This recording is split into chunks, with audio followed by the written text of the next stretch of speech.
안녕하십니까. 한림부동산TV 황태성입니다. 한림부동산TV 기획 시리즈 대한민국 부동산 오늘 첫 편으로 노원구 부동산의 어제와 오늘을 다루고자 합니다.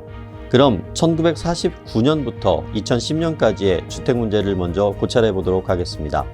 그 당시 한국 사회는 전후 복구와 경제개발이라는 극심한 격동의 시대로 정치, 사회적 혼란 속에서 1960년대를 맞이하게 됩니다. 또한 1960년대 초반 우리나라 인구 변화에 예상치 못한 큰 변화가 나타나기 시작했습니다. 빠르게 진행되는 경제개발 과정에서 인구 전문가들이 예측할 수 없을 정도로 가구 수가 급격히 증가되었습니다. 이는 산업화, 도시화에 필연적으로 따르는 인구수와 가구 수의 증가에 맥을 같이 하고 있는 것입니다. 서울의 도시화는 1960년대부터 이루어졌습니다. 도시로 몰려든 인홍인구가 도시인구의 성장 주축이었으나 이들은 변별한 기술 없이 영세 하청업자나 건설 노동 같은 산업구조의 최하층의 임시 고용자로 도시 빈민 생활을 할 수밖에 없었던 시대입니다. 서울에 이들을 수용한 주택은 없었기에 인홍인구는 남의 집에 새를 살거나 산비탈에 무허가 판잣집을 짓고 집단 거주하게 됩니다. 주택의 수요를 감당하지 못해 발생하는 슬럼 및 무허가 주택지의 확산은 많은 개발도상국이 겪는 과정이자 문제이기도 했습니다. 서울시는 1967년에 이르러 무허가 주택을 양성화하고 시민 아파트를 건립하며 대단지 사업으로 거주단지를 조성하여 불량촌 주민들을 강제 이주시키는 종합대책을 마련합니다. 양성화 정책이란 국공유지의 무허가 건물들의 자재비를 보조하여 집을 개량하고 대지는 저렴한 값 또는 무상으로 제공함으로써 합법화시키는 것을 말합니다. 이때 집단화된 수도권 지역이 경기도 광주군 중부면 일대였습니다. 1970년대부터 서울은 본격적인 주택 재개발 정책을 펼치기 시작했습니다. 주택 재개발은 무허가 불량 정착지를 일신하기 위한 공공 프로그램으로 진행되었습니다. 안타까운 현실입니다만 이농민들은 1960년대부터 도시에 정착했음에도 불구하고 1980년대에 들어설 때까지 가난을 벗어나지 못한 도시 빈민이 되었고 이것이 사회 문제로 대두되었습니다. 이에 따라 서울시는 도심 반경 5에서 10km 내외의 남산, 한남, 용산 등에 난립한 무허가 정착지를 철거하고 이주 정책을 통해 15km 내외로 재배치하기로 결정하면서 정릉, 미아, 창동, 봉천 등 시 외곽의 집단 이주 정착지나 신개발 도시로 이주시켰습니다.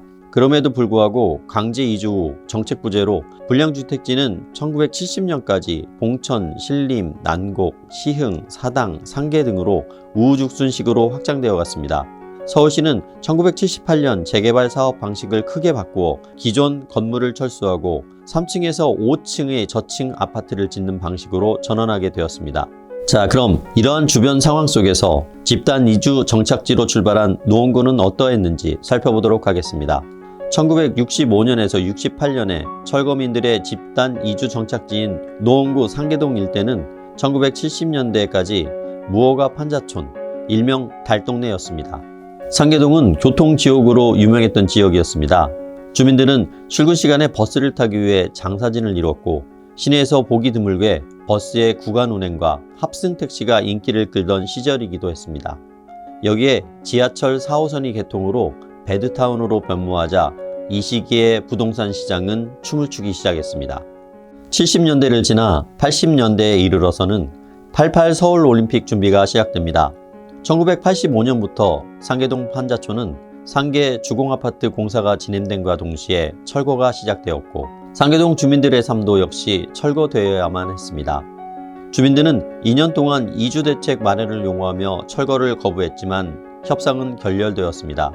결국 당시 관할이었던 도봉구청은 철거 반원들을 동원하여 강제 철거를 시작하였습니다.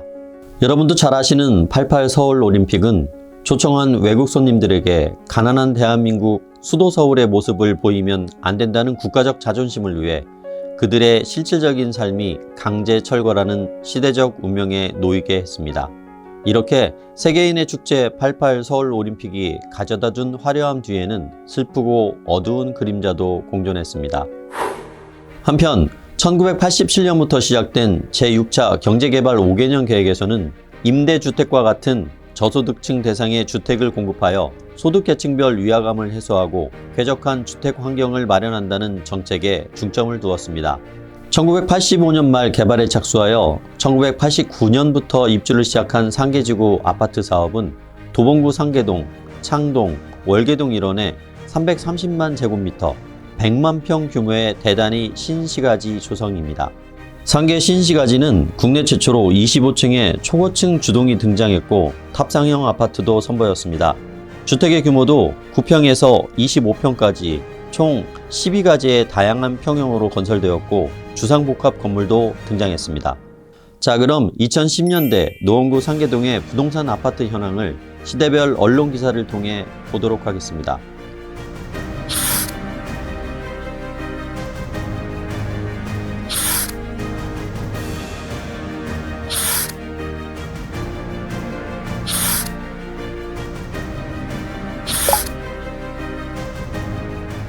전국에서 가장 많은 아파트가 밀집되어 있는 노원구는 1985년부터 이주 정착지로 탄생된 지역입니다. 과거 베드타운으로 전락한 노원구는 한동안 잠잠했던 재건축 시장이 차기 윤석열 정부의 부동산 규제 완화 움직임에 따라 새로운 활기를 되찾고 있습니다. 이로 인하여 그동안 규제에 묶여있던 상계동, 하계동의 재건축 활성화로 노원구가 새로운 직주 근접 가능성이 높은 지역으로 평가되고 있습니다. 왜냐하면 첫째, 창동 차량지지가 경기도 진접으로 이전 확정됐으며 둘째, 면허시험장이 의정부로 옮겨가는 것이 결정되었습니다. 2026년부터 노원구는 7만 5천 평 부지에 바이오 단지가 들어설 가능성이 높게 점쳐지고 있습니다. 또한 앵커 시설로 서울대 병원 유치가 가능해졌기 때문입니다. 하나 더, 2025년 준공 예정인 도봉구 창동에 음악 전문 공연장 서울 아레나 사업이 들어서면 서울시는 창동역을 중심으로 창동은 문화예술산업거점, 상계동은 바이오메디칼 단지로 나눠 동부권 경제거점으로 육성할 방침입니다. 윤석열 정부가 새로이 들어서며 본격 가동되면 노원구는 재건축 규제 완화, 그리고 서울시 2040 서울도시기본계획에 의해 과거와는 전혀 다른 도시로 탄생될 예정입니다. 오늘은 여기까지입니다.